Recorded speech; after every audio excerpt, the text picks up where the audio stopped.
In 1937, a biologist hiked up to a lake more than 3,000 meters above sea level.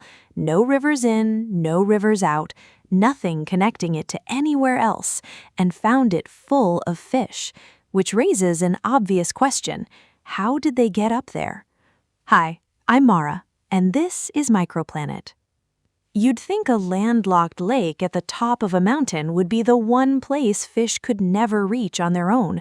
No stream access, no ocean nearby, sometimes not even snowmelt connecting it to a river system.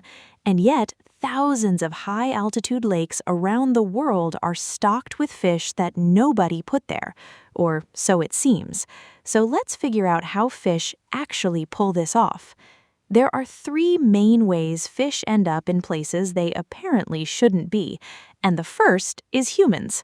This one sounds almost too simple, but it explains the vast majority of high-altitude fish populations today. Starting in the 1800s, fisheries agencies wanted more lakes to be fishable, so they loaded buckets of trout fry onto mules, hiked them up mountain trails, and dumped them into alpine lakes that had been fishless for thousands of years. Entire mountain ranges in the western U.S., places like the Sierra Nevada, were stocked this way, lake by lake, decade after decade. Today, scientists estimate the vast majority of high-elevation lakes with fish only have fish because someone carried them up. The second way is geology, and this one's a lot older than humans. Mountains don't stay still. Over millions of years, tectonic uplift can push land, including lakes, streams, and the fish living in them, upward, inch by inch. A lake that's now stranded above 2,500 meters might have started out as a perfectly normal, well-connected lowland lake that simply rode the mountain up as it formed. The fish were never isolated to begin with. The isolation came later, after the fish were already there.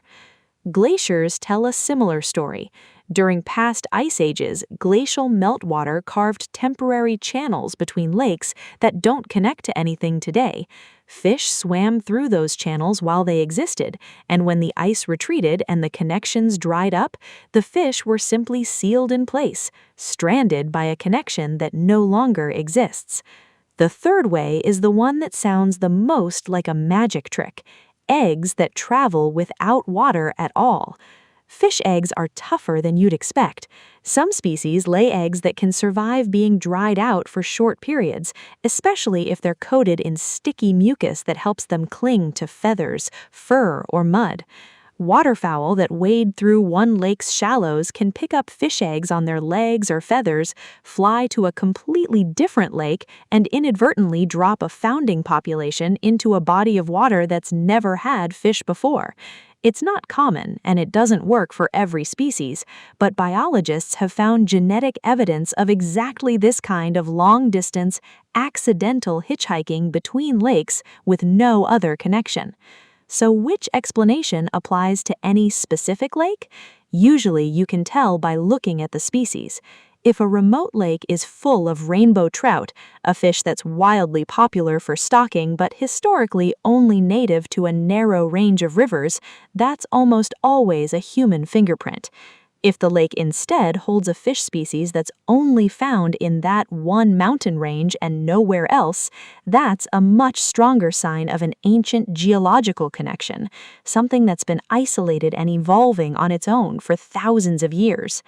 And sometimes a lake holds both signatures stacked on top of each other, an ancient native population that arrived through geology thousands of years ago, plus a more recent stocked species dumped in by a fisheries truck a few decades back, both swimming in the same water without knowing the other one's origin story is completely different.